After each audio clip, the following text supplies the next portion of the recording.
Instead of trying to preempt me, instead of trying to stop me, he was the first person in my life who really gave me the freedom to go and explore that and then fail. And then I would come back to him and we'd recap how it went and he'd give me some feedback on it, and then I'd do better the next time. And I think had he not taken those chances on me, had he not believed in me enough to kind of push me into uncomfortable situations, I mean, 2 months into working for him, he brought me to a trade show and had me meet a whole bunch of CEOs and executives and other business owners. And I was full on deer in the headlights. I was like 23. I didn't know what I was doing. I remember there was like a demo night where like they put out all the different new games that are coming out. And he put me in there and he goes, all right, I have to go talk to some people, hold a couple of meetings. I want you to stay in this room for the next hour. And I don't want you to leave until you've introduced yourself and talked to 5 new people. Welcome to the TrustBuilt podcast. Here's your host, Alan Bennett, and our special guest today is Jason Garvin. Jason, welcome to the show. Thanks for having me, Alan. It's good to be here. Hey, so I when I reached out and looked at your profile, I was like, wow, man, this guy has done some stuff. So I want to hear about your entrepreneurial journey, but start with telling me where you are right now and what you're doing. What do you do right now? Yeah, so right now I own Total Escape Games, which is a local game store in Broomfield, Colorado. So we sell board games, card games, role-playing games. We also do like minis and painting. We hold events. So we're very much like a community hub of gamers in the area. And I've been working for the business for 7 years. Me and my business partners, we finally acquired it at the end of last year. So this has been a whirlwind year of ownership tasks, transitions, all sorts of craziness. So that's a lot of what I've been doing this year. And then in addition to that, I'm also the owner of another business, which is very, very in its early days. We have a lot of big plans to kind of get into more of the publishing and manufacturing side of the gaming industry. And so that's kind of our upcoming projects in the next year or two. You'll start seeing some stuff come out from that, a lot of which I'm not talking about yet because we're still kind of figuring out the details. Right. And then on top of that, I have a huge passion for like web design, visual design, like graphic design, that kind of stuff. And I'm actually helping a local tech startup with product design for their event pre-registration software. They originally reached out to me years ago trying to kind of create a software that game stores could use to help players register for events easier and kind of know what to expect better before driving to attend events. And I loved what they were doing. And so I ended up just kind of joining the team to help out. Okay. Wow, that's quite a bit. So let's talk a little bit about, let's go back to step one, entrepreneurship. Where did the desire to do your own thing, where did that come from? Yeah, so growing up, both of my parents owned their own businesses. My dad owned a landscaping business. My mom had her own massage studio. I watched them kind of go through being solopreneurs their whole lives. And so growing up, going to college, I actually wasn't planning to go into it. It looked hard. I kind of thought, maybe I'd rather just have a traditional job, that kind of thing. But then as I got into the workforce and I started, working for different companies of different sizes, I started to realize that I actually really loved when I had more creative control, when I had more say over, how my days were structured, and when I could make sure that I was doing work that I actually really enjoyed and believed in, even if it was hard, or even if, obviously there's times where it's just going to be tough and it's not super fun and you just got to get through it. And so really when I realized that was as I started to really manage Total Escape Games. In 2020, our existing manager kind of stepped down. He moved on to do other stuff. And at that point, me and one of my now business partners kind of took over the day-to-day operations. The owner of the store had always been very hands-off, so we were more or less running everything already. And that kind of helped me realize that I actually really did love having the ability to actually run the store, handle all of that stuff myself, help kind of shape where we're going as a business, what our branding is, what our identity is. And just even handling the day-to-day tasks, I realized that I really loved being in the position where it felt more like my project, my business, something that I was really pouring myself into, and that kind of became a reflection of myself, my ethics, and who I am as a person. That's interesting. And the one word that just triggered me was you said ethics. Mm-hmm. Let's let's talk about that because, in my day job as a business coach, I'm always preaching core values, mission, vision, that type of stuff, right? And you just hit a trigger word for me, ethics. Why is that important in your entrepreneurial journey?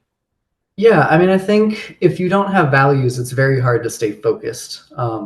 So even just in the simplest sense, like having a set of ethics that I know, like this is what I believe in, this is how I want to operate a business, this is how I think a business should operate, helps me know both kind of the direction I should be heading in and also which directions to avoid. Things I just am not interested in taking on, things I either don't believe in or that I know won't bring me joy or that just don't align with my goals as a professional or my business's goals as a brand or as a business. And so for me, ethics is really important because I think when you get into all of the crazy decisions that you have to make every day as an entrepreneur, as a business owner, it's really easy to start cutting corners. It's really easy to just kind of throw quick decisions at the wall and just try to keep moving. And having like a core value of ethics, which for me is like, making sure I'm treating my staff well, that I'm taking care of them, that, the people that support my business are treated well. And also just that as a community hub for us, my main focus is making sure that, we're an inclusive space for everyone, that everyone feels comfortable gaming, whether they're, whatever their beliefs are, whatever their, political leaning or whatever their, personal ideology is, that like once you kind of step into this room, like you're part of our family. And those have been two things that have really led to a lot of success for us. It's one of those things where when you really hold true to that yourself, the people around you realize that and they can connect with that. It becomes part of what they expect from working for you. It becomes part of what they expect from coming to your business. And for us, that's done really well for us in just both attracting really, really good employees who really care about where we're trying to go as a business and who want to stay engaged and support us. And also just having really loyal customers who love what we're doing and want to see more. Okay, so what I just heard, the underlying message that I feel like was implied there was the word trust. Mhm. So so tell me a little bit. Let's dig a little bit deeper. I'm liking this. I'm liking this avenue we're going down here. Let's talk a little bit because everything you just described trust. How when as an entrepreneur, when you decided to start the business, did you go into it thinking that we have to build it this way, or were you more about the product and the service? And how did that thought process, as you're beginning your journey, how did that thought process work? Yeah, that is actually something that I think took me a while to arrive at.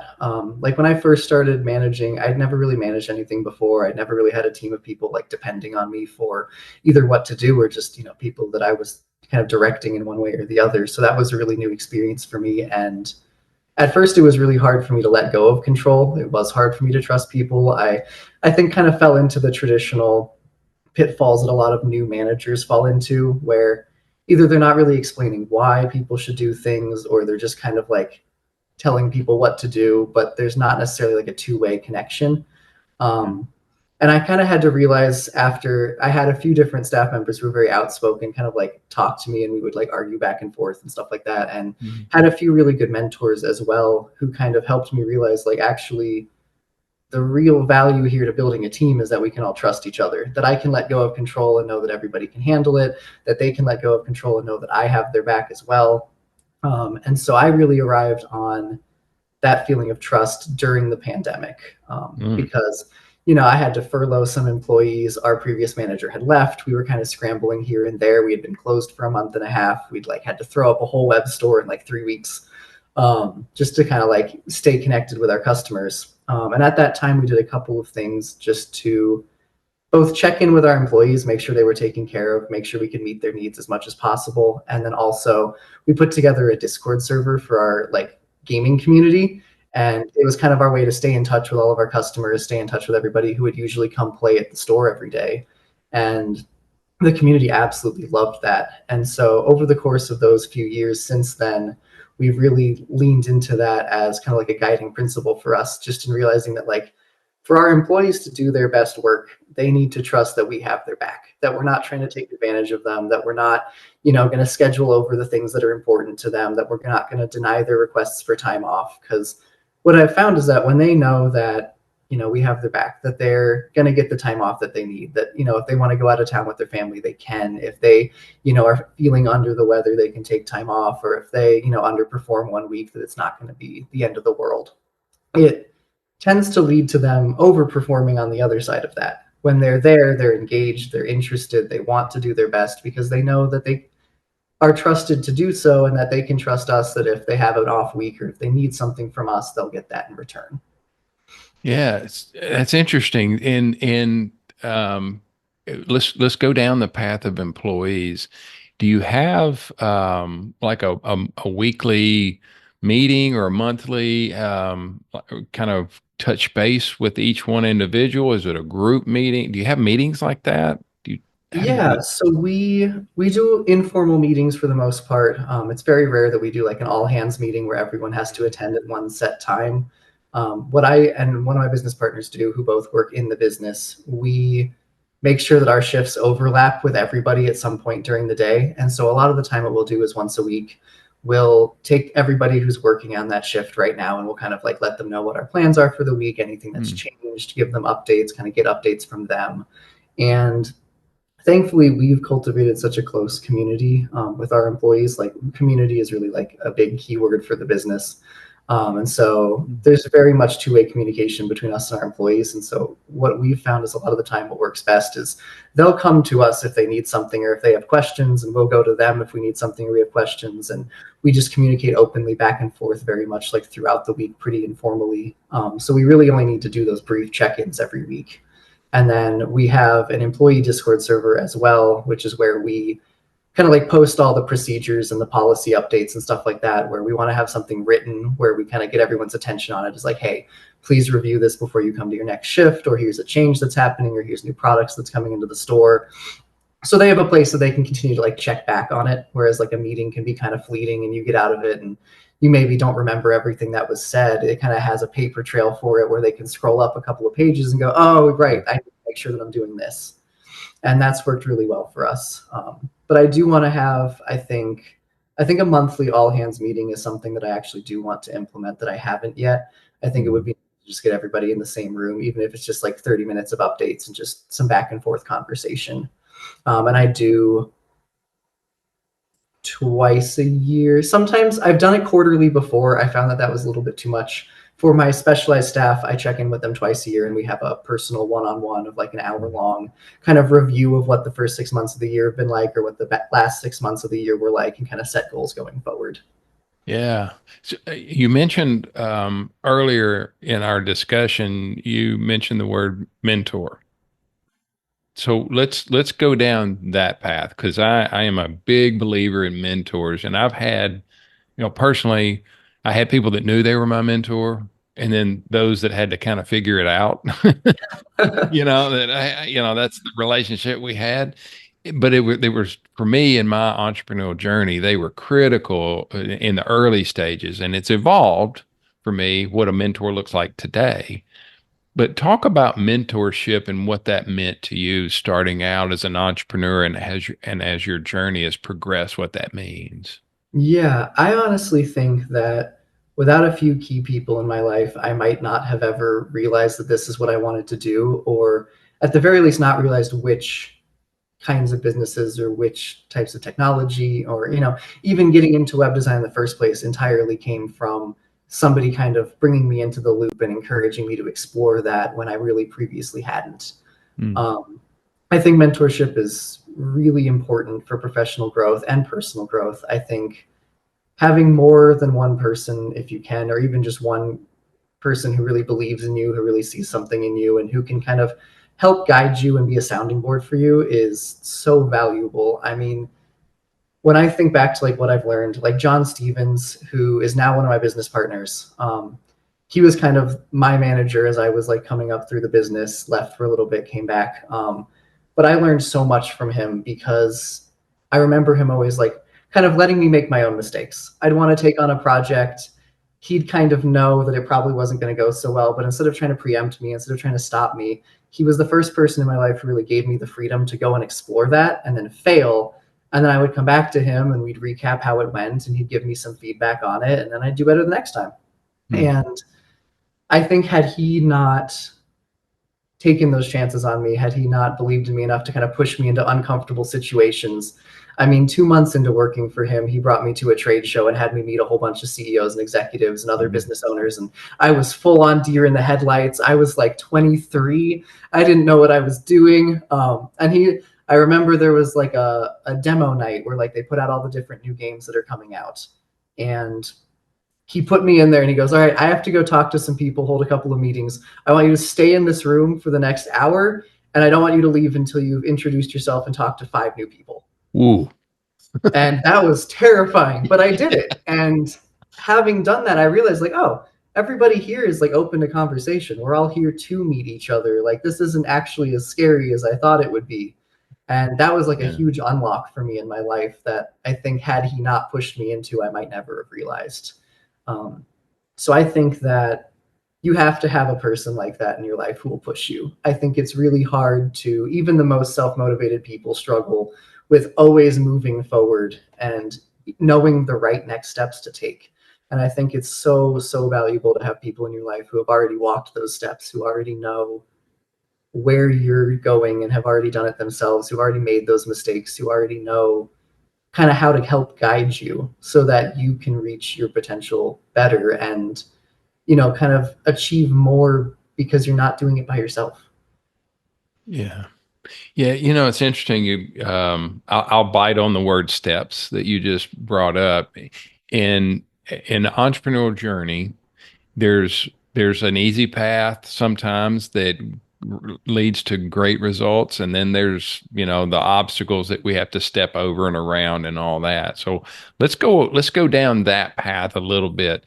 As you are starting your business, typically I find that there's always a pivotal moment, especially in the early stages of, oh my gosh, if we don't land this client, I don't know what we're going to do next week for payroll.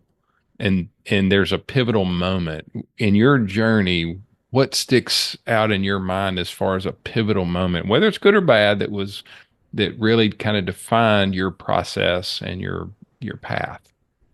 Yeah, there was definitely a moment with the store where we went from having to really carefully measure out every single dollar we spend every single week to make sure we can hit payroll, that we can afford to restock the products that customers need from us, where, we had to very often like not order new things in that we knew would do well, but that we just couldn't afford to bring in. And I think there was definitely, like you said, like a pivotal moment where we started to finally get some momentum to where that stopped being so much of an issue, where the marketing was hitting just right. Our community had kind of gathered around us. We had something they talk about a lot in the tech circles is like product market fit.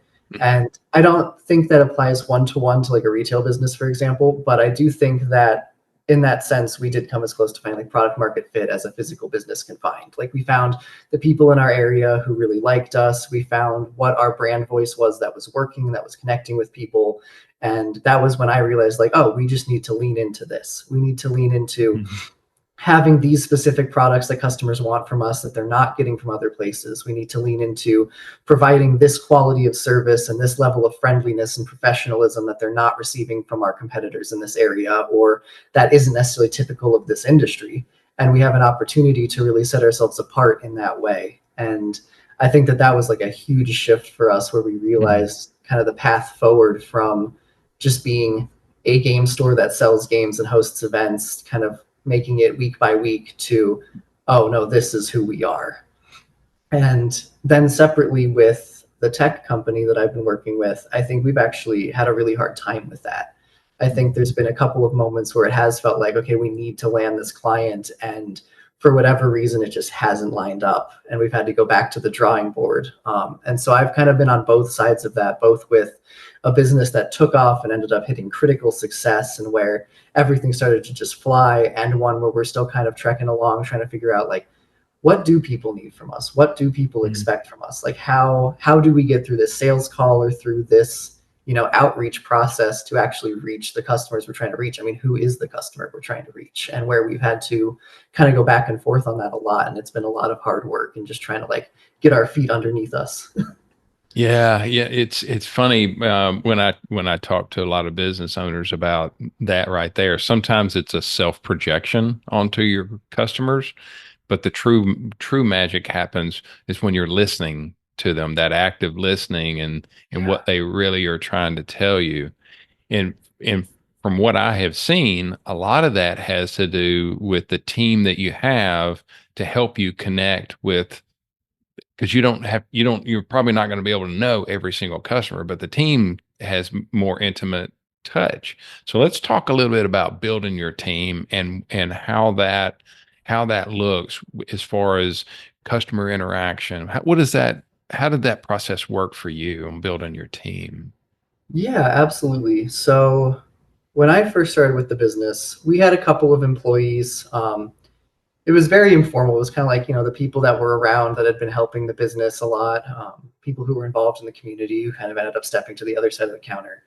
Um, and we really liked our team at the time, but it definitely wasn't people who had an interest in staying with us long term. It wasn't people who, they didn't have any goals working there or anything like that. It was kind of a stepping stone for them where either they just needed work at the time or they really liked games and gaming. But they were always going to end up going and doing something else. Like I remember one employee, she really wanted to become an opera singer.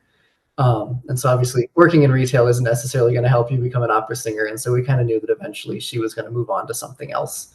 Um, and so what really happened is when that team started to roll over, when we had 2 to 3 of them ended up all leaving kind of within 6 months. And I realized this is a good opportunity for us to totally reshape our work culture, totally reshape our staffing, and like reimagine like what we actually need from these roles. And I tend to be very particular in who I hire. Um, so I started to get more involved in the hiring process at that point, started to like consider different candidates. And we've always been really fortunate that as a community hub where a lot of people naturally gather in having positive experiences with us and seeing employees generally seeming happy behind the counter, we get a lot of Mhm. interest from people who already are familiar with us wanting to work for us, which means we generally don't have to go to like job boards and stuff like that. Mm. It also means that people are generally at least a little bit familiar with what we do and what we're looking for. So that kind of helps shortcut the hiring process quite a bit because a lot of the time I already know the people a little bit who are applying and I've already Mm.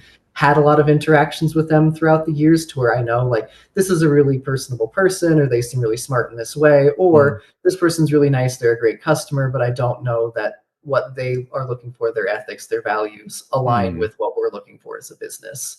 And so I really worked hard to find people who not necessarily were already highly skilled or like specialized, but just who had a desire to learn, who had really good judgment, I think, is a big part for me. Like people who Mm. I knew I could trust to make good decisions, who had a good head on their shoulders, who, had the best interest of the business in mind and kind of wanted to see it thrive as well.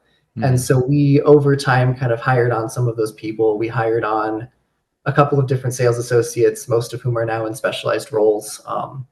Our first 3 hires after that transition period have all been with us for 5 to 6 years now. I've had them ever since.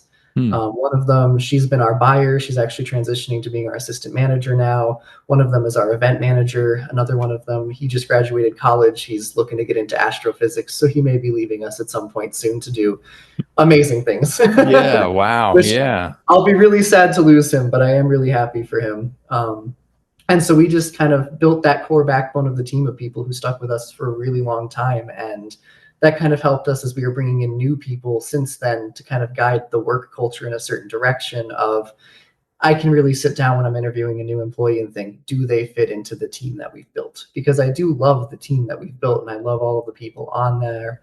And I think that they've all done a fantastic job in helping us grow the business. And so I can really easily measure new candidates against who I already have and see like, if I leave these 2 people in a room, are they going to get along? Are they Yeah. going to work well together? Do they share the same values? Do they believe in the same things? Do they have the same desire to grow and learn and improve? And when I find people that do, that's who I really try to lean into is the people that I know value that we are going to support them and that Mm. they can trust us and value having that in a workplace and who also want to be someone trustworthy for us and who really actually care about delivering a good job for us. Yeah. Yeah, that's interesting. A couple of things that I picked up on in there. Um, you didn't use the word innovation, but I was hearing how you have innovated not only in the way that you hire, but you have been very innovative as to how you've moved them to different roles. Yeah. So let's go down the innovation path. I love this one, right? So the when you start looking at, the old saying is what got you here won't get you there, right? So when you look at as your business evolves, as it grows, and whether it's in the marketplace or internally, let's call it external, internal, Mhm. how do you, how does that process work? How do you think through innovation and the next phase of the business? I think it's tough. I think looking into the future and trying to innovate is probably one of the hardest things to do as a business owner, because you can always look around and see what people are already doing and you can copy from that or you can be inspired by it. But looking into the future and trying to pick out something new to do or that you think is going to be important in the future, it really comes down, I think, partially to judgment, like what I touched on with my employees previously. I think you have to have kind of a good intuitive sense of things. You have to kind of know, even if not based on just data or something like that, which obviously all help, but just have a sense of what your business needs or even just what you think that you really want to do next. Mm-hmm. Um, I think there's a lot of cases where you can just look at business trends and data and like, growth statistics and stuff like that and see, okay, this department is overperforming, whereas this department's underperforming. So you lean Mm-hmm. out of the underperforming department, you lean into the overperforming, or you decide that actually you really believe in that underperforming department, but that maybe it's missing something that, oh, we're not running enough events for that, or we haven't put it in a good spot in the store that gets browsed well. And so you can kind of try to innovate there as well and just reimagining how you carry certain product lines or how Yeah. you're engaging with certain problems. But when it really comes down to like trying something crazy and new in the future, something that like nobody on your team has done before, I think it really either comes down to like mentorship or having people who, even if in other industries, have kind of crossed that bridge already that you can learn Mm-hmm. from. Or just, I really believe you should find something that excites you to do, because if you're excited to do it, you're going to spend the most effort learning about it. You're going to work the hardest trying to implement it. You're going to be the most excited about it. Yeah, as we get closer to wrapping this discussion up, we've spent a lot of time talking about how to run business and what entrepreneurship really is, and we haven't talked so much about products and services so much, right? I mean, we just talked about games. And that's one of the great things about businesses is those that can separate. When I ask business owners, "Hey, what kind of work do you do?" They immediately go into the products and services and things that they do, the things that they make, or the problems that they solve, and they don't usually go to how I operate this business. And this has been a great interview about how this business operates in the hard stuff. So let's talk a little bit about hard stuff. How, as you look at step back, let's just say we're taking a step back, an outer body experience. For me, and probably shouldn't say this live, but a lot of times in the shower, I'll just stand there, especially in the wintertime. I like it when there's hot water, and I'll just sit there and I call it mind storming, the whole just try to let the thoughts come. So do you have moments like that? How do you do, if you do, how do you do that? How's that work for you? Yeah, definitely. I think there were a couple of years where I got so lost in just running the business and maintaining the day-to-day operations that I really wasn't doing very much of that. And I think that was to my detriment. Hmm. Um, I do a lot of operations for the store, and so it is very easy for me to get sucked into just day-to-day procedures, operations, what needs to be done, Yep. and just living moment to moment of that. And over the last, I would say, year or so, I've finally felt like things are in place enough that I've been able to step back a little bit and do exactly what you just said, of just trying to spend more time actually just thinking about the business, thinking about next steps, thinking about innovations, thinking Mm. about particular employees and where I think maybe Yeah. they fit best or where I think they're really succeeding or failing. And for me, what I tend to do Sometimes I do definitely just like stare off into space in the shower. I do think there's a reason it's called shower thoughts. I It think works. really universally true for a lot of people that like suddenly you Yeah. just get hit with a thought in the shower and you're like, oh my God, I got to write this down somewhere. And you're all wet. And I'm like, ah. Yeah. So I've tried to get into like voice notes and stuff like that for those moments Yeah. where it's really not convenient for me to actually write something down. But what I love to do is I love to go for walks. Mm. Um, I haven't been able to do it recently. My routine's just been not quite conducive to this, but I love going for walks first thing in the morning, like before it's too hot in the summer or before everybody's out in the winter. Just even if it's 15, 20 minutes, if I'm really feeling it, I'll go for 30 to 45 if I have the time and I just really want to get lost in my own thoughts and in the world around me. Because I think it is really important to unplug yourself every now and then. And what I've found is if I'm at home, I can always find something to do. Oh, yeah. Sit down at my computer, reply to some emails, pick up a small task, Yeah. even if I'm just like drawing something at my desk, which I love doing, I'm still like actively doing something.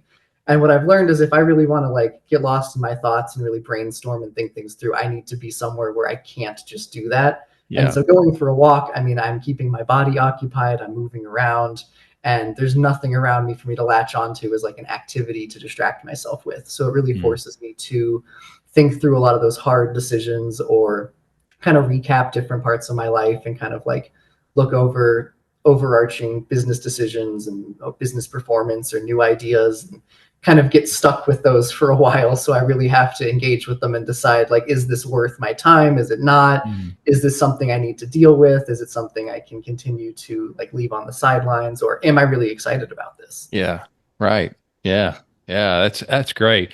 Well, I hate that we've got to wrap up, but before we do, tell the listeners how, if they want to reach out to you about what you do, whether it's the business that you run or they want to contact you directly, how would they reach you?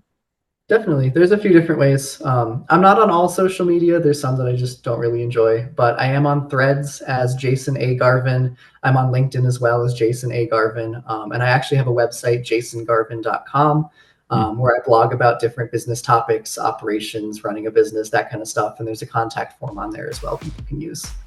Oh, that's great. Okay. Well, thank you very much. And it's been a wonderful topic. I appreciate you taking the time to talk with us. Absolutely. It's been great talking with you. All right.